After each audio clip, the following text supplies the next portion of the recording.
Student, I hope आप सभी लोग अच्छे होंगे एंड आप लोगों की स्टडी भी अच्छी जा रही होगी।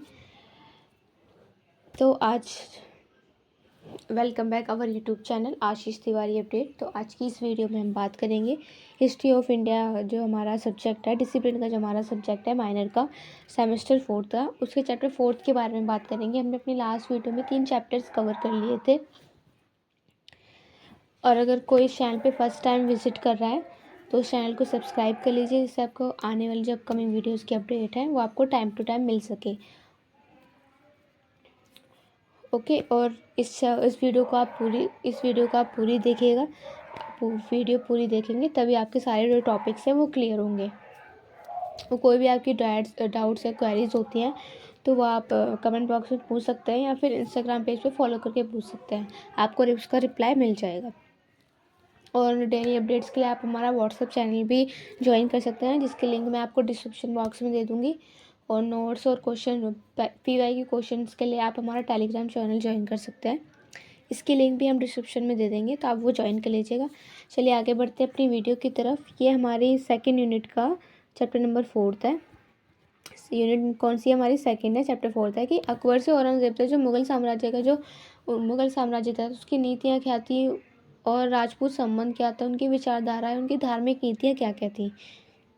यही चीज़ उसने उद्देश्य में बताई है कि जो मुग़ल साम्राज्य की क्या क्या नीतियाँ आई थी उनके शासनकाल के दौरान, राजपूतों और धार्मिक नीतियों से जुड़े उनके संबंधों के बारे में हम उसके बारे में पढ़ेंगे।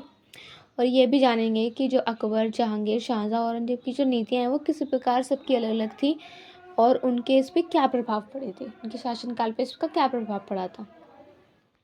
प्रस्तावना देख लेते हैं कि जो मुग़ल साम्राज्य है ना, ये कब से, अगर आपसे क्वेश्चन पूछा भी जाता है मुग़ल साम्राज्य के बारे में तो ये मेन पॉइंट्स है कि मुग़ल साम्राज्य है 1526 से 1857 तक चला था।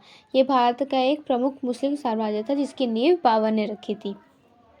मुग़ल शासकों ने भारतीय संस्कृति को अपनाने और स्थानीय शक्तियों के साथ संबंध बनाने का प्रयास भी किया था। विशेष रूप से अकबर ने राजपूतों को अपने शासन में शामिल करके एक मजबूत प्रशासन भी बनाया था।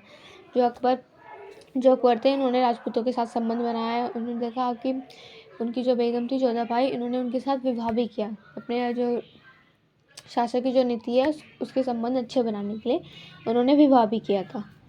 तो जबकि जो औरंगज़ेब को ना कठोर धार्मिक नीति साम्राज्य उसने कमज़ोर कर दिया था, जबकि औरंगज़ेब ने इसका बिल्कुल अपोजिट किया था, कठोर धार्मिक नीतियाँ अपनाई जिससे इसने मुग़ल जो साम्राज्य है उसको कमज़ोर बना दिया था। इसके बाद धीरे धीरे मुग़ल साम्राज्य ख़त्म ही होता गया था। ठीक है, तो मुग़ल साम्राज्य की विचारधाराएं क्या हैं वो देख लेते हैं। मुग़लों की प्रशासनिक और सामाजिक विचारधाराएं मुख्य रूप से इन पर आधारित है। जैसे केंद्रीकृत शासन, तो सम्राट है ना, वो सम्राट को सर्वोच्च शक्ति माना जाता है। केंद्रीय का मतलब एक ही शासन का आता है, जो बादशाह होता है, जो भी राजा होता है वो एक ही केंद्रीय का होता है, वो सबके निर्णय सुनता है, लेकिन जो वो निर्णय लेता है वही फाइनल डिसीजन होता है। तो सम्राट को सर्वशक्ति माना जाता है। और धार्मिक सहिष्णुता तो विशेष रूप से अकबर और जहांगीर ने इसको अपनाया था। ठीक है, ये मुस्लिम होकर इन्होंने हिंदुओं में जाके शादी की थी। राजपूतों से अपने अपने संबंध बनाए थे, अपने शासन नीतियों को बढ़ाने के लिए इन्होंने ये सब किया था। तो ये किसने किया था, ये अकबर और जहांगीर ने इस नीति को अपनाया था। और सामाजिक समावेशिता क्या थे, तो हिंदू और मुस्लिम अधिकारियों का प्रशासन में शामिल भी किया था। सैन्य शक्ति के विस्तार पर जो विजय भूमि है और मजबूत सेना पर इन्होंने जोर भी दिया था। अकबर और मुग़ल राजपूत संबंध क्या थे, तो अकबर के बारे में आप तो मोस्टली जानते हो। तो अकबर ने राजपूतों के साथ अच्छे संबंध बनाए थे, अपनी शक्ति बढ़ाने के लिए उनसे विवाह संबंध स्थापित भी किए थे, जिसमें से राजपूतों से उन्होंने विवाहिक संबंध बनाए थे। अकबर ने आमेर के राजा भारमल की बेटी जोधाबाई से विवाह किया था और उच्च पदों पर नियुक्ति है। तो राजपूत सरदारों को सेना व प्रशासन में उच्च पद दिए गए थे, जैसे राजा मान सिंह को। ठीक है, धार्मिक सहिष्णुता में जजिया कर समाप्त किया था और हिंदू मंदिरों को संरक्षण किया था। जजिया कर को उन्होंने समाप्त कर दिया था और हिंदू मंदिरों में सुरक्षा भी प्रदान की थी। समानता की नीति, तो राजपूतों को अपने धर्म व रीति रिवाजों को मानने की पूरी स्वतंत्रता दी गई थी। अब उसमें क्या होता है, जो जोधा भाई थी, राजा भारमल की बेटी जी थी, उनके विवाह के पश्चात भी उनका ये नहीं था कि उन्हें शादी के बाद मुस्लिम धर्म अपनाना पड़ेगा। उन्होंने अपना हिंदू धर्म में ही कायम रखा था और उन्हें इस चीज़ की आज़ादी भी दी गई थी कि वो अपने जो हिंदू धर्म के जो रीति रिवाज है, नियम है, वो अपने लागू कर सकती हैं। उन्हें मुस्लिम धर्म अपनाने की कोई ज़रूरत नहीं है। इस चीज़ की उन्हें स्वतंत्रता भी मिली थी। ठीक है, तो अकबर की राजपूत नीति की समीक्षा। तो सकारात्मक प्रभाव क्या थे, इसमें पढ़ेंगे। नकारात्मक प्रभाव क्या है, सकारात्मक प्रभाव क्या है। सकारात्मक प्रभाव देख लेते हैं कि जो मुगल और राजपूत संबंध है वो मजबूत हुए थे। भारतीय समाज में संस्कृति समन्वय बढ़ गया था और मुगल साम्राज्य की जो स्थिरता और उनका विस्तार भी हुआ था। नकारात्मक प्रभाव क्या हुए थे, कुछ जो कट्टरपंथी मुस्लिम है उन्होंने इसे सही नहीं माना था, उनके लिए ये चीज़ गलत थी। सभी राजपूत राजा अकबर के अधीन नहीं हुए थे। मेवाड़ के महाराणा प्रताप ने इसका विरोध भी किया था। जहांगीर व मुगल राजपूत संबंध। तो जहांगीर ने अकबर की नीतियों को जारी रखा लेकिन कुछ बदलाव भी किए थे। राजपूतों की सत्ता को बनाए रखा। राजा मान सिंह, राजा महवत सिंह जैसे राजपूतों को बड़े पदों पर रखा। इन्होंने मेवाड़ समझौता 1615 में अमर सिंह ने जहांगीर की अधीनता को स्वीकार कर लिया। इससे मेवाड़ और मुगलों में शांति भी स्थापित हो गई थी। और जो नूरजहाँ का प्रभाव क्या था कि उसकी नीति भी राजपूतों के साथ लेकर चलने की थी। शाहजहाँ एवं औरंगजेब। तो शाहजहाँ 1628 से 1658 तक था इनका शासनकाल। राजपूतों से संबंध सामान्य रहे लेकिन धार्मिक सहिष्णुता में कमी आ गई थी और नए मंदिरों के निर्माण पर इन्होंने रोक लगा दी थी। सबसे गलती ये थी। और प्रशासन में राजपूतों की इनकी भागीदारी भी घट गई थी, मतलब इनके प्रशासन में जो राजपूतों की जो भागीदारी थी वो इन्होंने कम कर दी थी।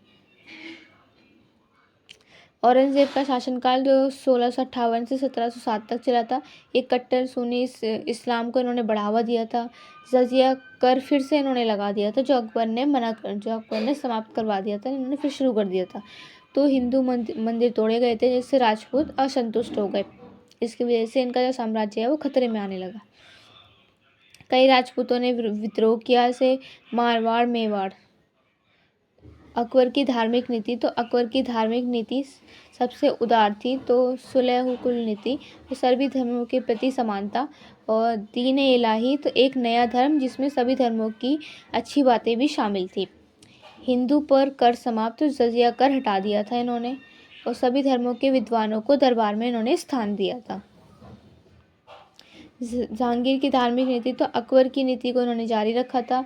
सिख गुरु अर्जुन देव को फांसी देने के कारण सिखों से संबंध इनके खराब हो गए थे और ईसाई धर्म प्रचारकों को इन्होंने स्वतंत्रता दी थी।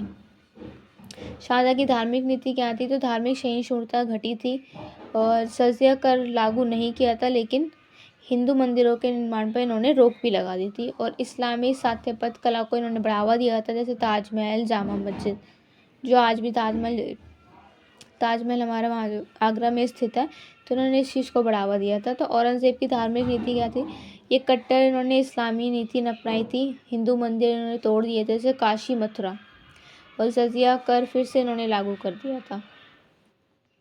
हिंदू, सिख, जैन और अन्य धर्मों पर इन्होंने प्रतिबंध लगा दिए थे, इन पर रोक टोक लगानी शुरू कर दी थी और जिसके कारण जो मराठा हैं, राजपूत हैं, सिख हैं और जाटों का इन्होंने विद्रोह किया था।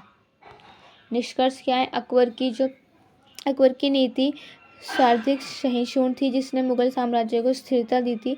जहांगीर और शाहजहाँ ने अकबर की नीतियों का कुछ हद तक पालन किया था लेकिन धार्मिक सहिष्णुता में कमी आ गई थी। औरंगजेब की कठोर नीतियों के कारण राजपूत, मराठा, सिख और अन्य हिंदू शक्तियाँ विद्रोह करने लगी जिससे मुगल साम्राज्य कमजोर हुआ और 1857 में वो समाप्त भी हो गया था। और जो हमारे जो आखिरी जो मुगल साम्राज्य के शासक थे वो बहादुर शाह जफ़र थे। मैंने लास्ट वीडियो में आप लोगों से पूछा था, बहुत कम लोगों ने कमेंट किए थे, लेकिन बता दूँ जो हमारे जो सबसे पहले मुगल साम्राज्य के सबसे पहले शासक थे वो बाबर थे और जो हमारे जो आखिरी शासक थे वो बहादुर शाह जफ़र थे। ठीक है, हमारे यहाँ जो आज की वीडियो है ये यहीं पे कंप्लीट होती है। आप इस वीडियो को आप पूरी देखिएगा तभी आपको जो इस चैप्टर के सारे कॉन्सेप्ट हैं वो सारे ही क्लियर होंगे। अगर आपका फिर भी कोई डाउट है, क्वेरीज है, तो आप इंस्टाग्राम पेज पे फॉलो करके पूछ सकते हैं या फिर कमेंट बॉक्स में पूछ सकते हैं। ठीक है। इसकी PDF जो है आपको हमारे टेलीग्राम चैनल पे मिल जाएगी। टेलीग्राम चैनल की लिंक वीडियो के डिस्क्रिप्शन बॉक्स में दे दूँगी। अब आगे मिलते हैं हमारी नेक्स्ट वीडियो में। कोई क्वेरीज हो तो आप पूछ सकते हैं कमेंट बॉक्स में, ठीक है। मिलते हैं अब हमारी नेक्स्ट वीडियो में। Thank you for watching.